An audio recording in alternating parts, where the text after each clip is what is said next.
Virginia Gov.elect Ralph Northam celebrates his election victory with his wife, Pam, and daughter Aubrey, right, and Dorothy McAuliffe, wife of Virginia Gov. Terry McAuliffe at the Northam for Governor election night party at George Mason University in Fairfax, VA, on November 7. OwenAP Ralph Northam's convincing victory in last night's Virginia governor's race, coupled with Democratic gains in the Virginia state legislature, the party's victory in the New Jersey governor's race, a key win in Washington state, and the vote to expand Medicaid in Maine, put a spring in the step of Democrats and liberals. But beyond it was a good night for Democrats. What else should we learn from this election? Here are 4 key takeaways. Northam beat expectations, but not the fundamentals. A few days ago, 538's Nate Silver worked up a back of the envelope model of 90 open-seat governor's races since 2001. Based on the state's average partisanship and the generic congressional ballot, Northam should have won by 9 points. He won by 8.6 points. In other words, without knowing anything about the candidates, without knowing who ran what ads about immigration, and without knowing what tweets Trump sent, it was possible to predict this particular election very accurately. None of this means that the candidates or ads didn't matter, but it does tell us that neither Northam nor Gillespie ran much ahead or behind of where they should have run. Polling misses are hard to predict. In 2016, the polls in a handful of key battleground states famously underestimated Trump's share of the vote.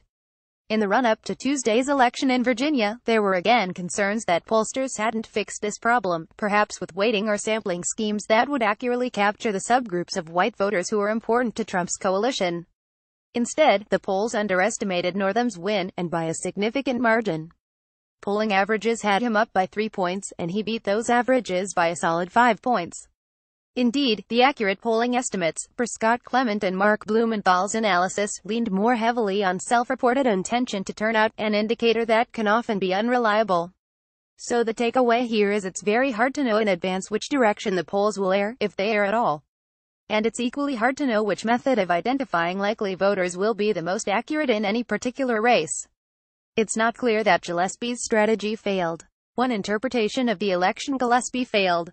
Specifically, Trumpism without Trump, that is, trying to juice the Republican base with a Trumpist campaign focused on immigration and crime, failed. As my Post colleague Aaron Blake put it, for a time, it seemed that the strategy might be helping Gillespie close the gap, but in the end it doesn't seem to have helped much at all. I'm not as sure. The polls overestimated Gillespie's vote, but I don't see any reason to doubt the polling trend, which did show Gillespie closing the gap in October. Of course, perhaps the race would have narrowed even if Gillespie had focused on healthcare and entitlement reform.